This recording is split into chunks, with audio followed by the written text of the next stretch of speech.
Good morning, students. This is our 10th lecture. I am Professor Priya Sharma, PC Department, SIRT College, Bhopal. Sage Anandam. So, continuing the lecture series of the digital circuit system subject, the lecture 10 will cover analog to digital converters. So, basically, what is an A to D converter? It is an electronic integrated circuit which directly converts the continuous form of signal to its discrete form. As the name suggests, it converts analog to digital. The input or the analog signal to this system can have any value in a range and are directly measured. But for output that is digital of an AND bit A to D converter or analog to digital converter, it should have only 2 to power n discrete values.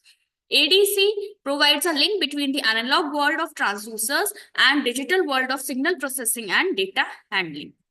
ADC are used virtually everywhere where an analog signal has to be processed, stored, or transported in digital form. Some examples of ADC usage are digital voltmeters, cell phones, which we use in daily life, that is mobile phones, thermocouples, and digital oscilloscopes. So, from a very simple diagram, it is being shown that how an analog signal has been converted to a digital signal by using an analog to digital converter. The whole process includes, first of all, an analog signal is converted to a digital signal. It is being processed or sent through medium, either optical fiber or wireless. Then it is converted digitally again to find the digital signal is again converted to analog signal to receive the original analog signal. So it will follow some of the processes. How an analog signal is converted digitally. So first of all, it will follow sampling and holding, followed by quantizing and encoding. This is sampling. The analog signal is sampled and then it is quantized. That is, it is being through reference, it is being supported to quantums, and then after that quantizing encoding is done, that it is being encoded to certain digital codes. Now coming to all these processes one by one. First of all, sampling and holding. So the time during which sample and hold circuit generate the samples of the input signal is called the sampling time. The time duration of the circuit during which it holds the sampled value is called the holding time. It is done to remove the variations in the input signal which can alter the conversation process and thereby increases the accuracy. Minimum sampling rate should be at least twice the highest frequency of the analog signal. If the last point is not followed, that the sampling rate is at least twice the highest data frequency, then it may create hurdles in recovering the original signal. Whole of the sampling process we will study in one or two upcoming lectures. It is just an introduction portion of the sampling and holding. This is how we sample and hold the signal. Firstly, it is passed through a comparator, and then a switch will act to sample and hold. When the switch is closed, it will sample. When the switch is open, it will hold the sampled value. Next is quantizing and encoding. First of all, quantizing is a process in which a reference signal is partitioned into several discrete quanta, and then the input signal is matched with the correct quantums. Encoding is assigning a unique digital code to each quantum, and after that the input signal is allocated with this digital code. So this is by following these four processes of sampling, holding, quantizing, and encoding, we can convert any analog signal to its equivalent digital signal. Coming to the types of analog to digital converters, we have four types like flash type, successive approximation, dual slope, and counter type. We'll study in this PPT only first three of the ADC types. Now, the first type is the flash ADC. It is the fastest ADC but very expensive. Typical conversion time is 100 nanoseconds or less. The fundamental components which are required for converting an N-bit ADC is to N-1 comparators, 2N resistors, and a control logic. This is the basic circuit diagram of a 2-bit parallel comparator ADC. So, and in the circuit diagram, there are three comparators which are being used. As I have told you earlier, for N bit, we require 2N-1. As this is a three comparators are being used and four resistors are being used. If 2n minus 1 comparators are used, then 2n resistors are used. And this is on control logic. Control logic used over here is a priority encoder. So coming to the operation of this circuit, first of all, I will describe this circuit. The non-inverting terminal, that means these minus, plus,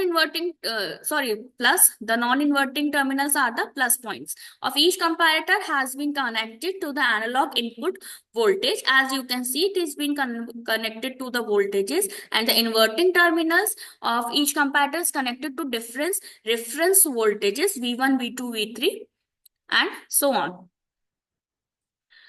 These reference voltages have been derived from the voltage source VR. This is the voltage source, and the other voltages are being derived from this by using a resistive divider network. The reference voltages are V1 is equals to VR by 4, V2 is equals to VR by 2, V3 is equals to V3 VR upon 4, and finally the VR. The comparator outputs C1, C2, and C3 are connected to an encoding network, which is the priority encoder, which will produce a 2-bit equivalent to the analog input voltage. Now coming to the operation, first of all, yes. So considering the points where if the voltage, analog input voltage lies between 0 to VR upon 4, then in this range, the reference voltage V1, V2, V3 all will be higher than the input voltage. Therefore, the output voltage of all the comparators are low. That is, the output of C1, C2, and C3 will be 0, 0, 0, and the corresponding output for the priority encoder will again be 0, 0. In the second range, when the input voltage is lies between VR upon 4 and VR upon 2, that means between these 2 points, then as the reference voltage V1 is equals to VR upon 4 is less than the analog input voltage VA, therefore the output of comparator 1 will only be high, and the other two comparators will produce a zero output. Therefore, the output of the priority encoder is being 0 and 0 here and 1 over here. Similarly, for the third session, that is when the analog voltage lies between VR upon 2 and 3 VR upon 4, then the output of comparator 1 and comparator 2 will be high, and the output of comparator 3 will be 0. Therefore, the output of the priority encoder will be 1, 0. At the last, when the analog input voltage will be lie between the range 3 VR upon 4 and the VR, then at that stage, all the comparator outputs will be high, reporting that the output of the priority encoder will also be 1, 1. So this is how an analog input voltage, by comparing the analog voltage with the reference voltages, an analog signal has been converted into a digital signal. Same procedure has been followed for 3-bit, 4-bit, and higher bit orders of the flash ADC. The advantages of the flash ADC is that it is the fastest type of ADC because the conversion is performed simultaneously. Construction is simple and easy to design. The only disadvantages are it is not suitable for higher number of bits. As we increase the number of bits, we need more comparators and more resistors, which will be very complex, and the number of comparators required will be high. Coming to the next type of ADC is the successive approximation type ADC. In this ADC, the converter compares the input signal with the output of an internal digital to analog converter at each successive step. It is more expensive, and if VD, that is the output voltage of a DAC, is less than the analog input voltage, comparator output goes high, which is applied to a SAR. SAR means successive approximation resistors. This is the basic circuit diagram of a ADC, where we have used a comparator whose inverting terminal is connected to the analog voltage, which we are giving as an input, and the non-inverting terminal is connected to the output of a digital to analog converter. Here is a successive approximation register network, SAR. SOC is the start of the command, EOC is the end of command. SOC, as soon as we put SOC command, that is the start of command high, the procedure or the conversion process starts. As soon as the conversion has been completed, this will set up EOC, that is end of conversion signal high, complying that the conversion has been completed. And this is how we get from the successful output of the SAR has been connected to DAC, and this is how we get the digital output. This is the MSB and this will be the LSB. So coming to the operation of the successive approximation register, SAR receives the comparator output clock and starts converting the signals and produces an AND with digital output along with the AND of conversion signal. As soon as we initiate the SOC input, the SAR will set the MSB, that means this one equal to 1 with all other bits equal to 0.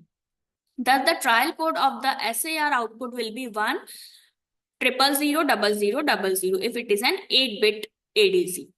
This trial code is then applied to the input of a DAC. The corresponding output of the DAC, that is VD, is applied to the comparator. If VD is less than VA, that is, if trial code is less than the correct digital representation, then the comparator output goes high, which is applied to the SAR.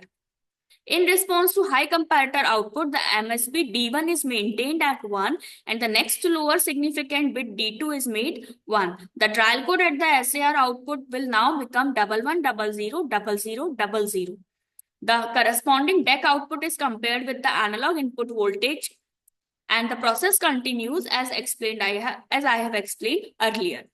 However, for the first trial code of 1000000, in which only this MSB is set 1 and the others are 0, if the analog input voltage is greater than the DAC voltage, then the comparator output will be low, that is 0. The SAR will respond to it by resetting its MSB D1 to 0 and making the next bit D2 equal to 1, so that the new trial code will be 01000000. This procedure is repeated for all the subsequent bits one at a time until all bit positions are tested. As soon as the DEC output VD crosses the VA, that is VD is greater than VA, the comparator state changes and this is taken as end of conversion command. So this is how our successive approximation works, by comparing each of the bits, by setting one by one bit to 1 and then comparing it with the analog input voltage. If the comparator output is high, that means the assumption we have made of setting this bit 1 is correct. If the comparator output goes low, that means there should be a 0. That's why the comparator output is low. So this is the working of a successive approximation. Coming to the advantages and disadvantages of the successive approximation type ADC. The advantages will cover: it is capable of high speed and reliable, medium accuracy compared to other ADCs, capable of outputting the binary number in serial format. Disadvantage is that the circuit is complex and speed is limited. Coming to the third type of the ADC, that is dual slope. A dual slope ADC integrates an unknown input voltage for a fixed amount of time, then deintegrates using a known reference voltage for a variable amount of time. It has high accuracy but very slow in operation.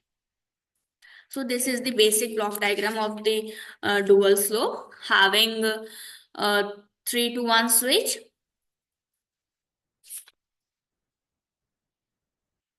The control logic accepts this is the control logic which accepts the start of the command signal and generates end of command signal when the conversion is over. It also controls the two switches S1 and S2, out of which S1 is single pole 3-way switch. Single poles means single output and 3 input.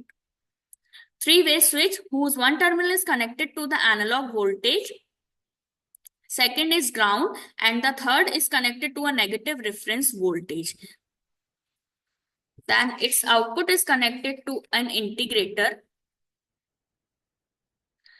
Op-amp A1 is a simple integrator and op-amp A2 is a comparator. As at the output of the counter, we get the n-bit digital output. Coming to the operation portion, initially assume that the integrator output voltage V naught equal to 0. V naught is over here. At the output of the counter, we get n-bit digital output and the counter is in reset condition as V naught is equal to 0.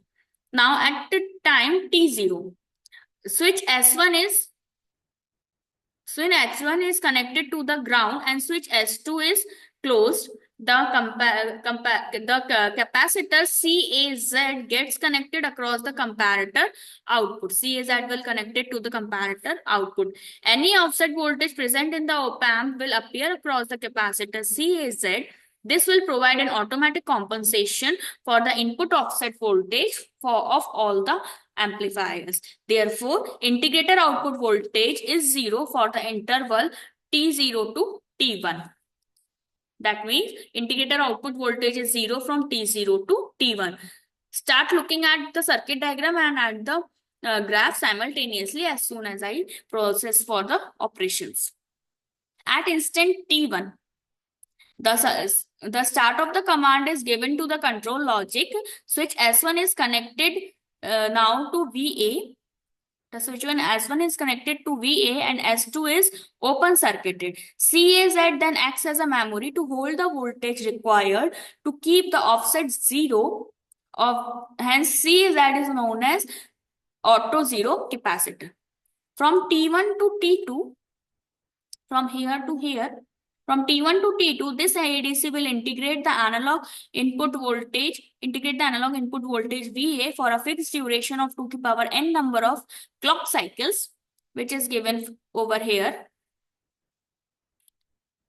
This time interval is required for the counter to advance through all its possible output states, but for an n-bit counter, there will be 2 to the power n possible output states. The counter output then reduces to 0. The time duration from T1 to T2 is represented by capital T1 and the integrator output is given.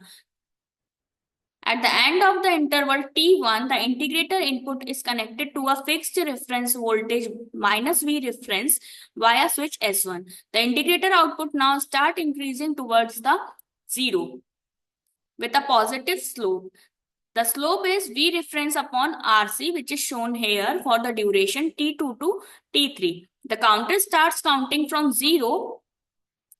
The integration will continue till the integrator output is non-zero.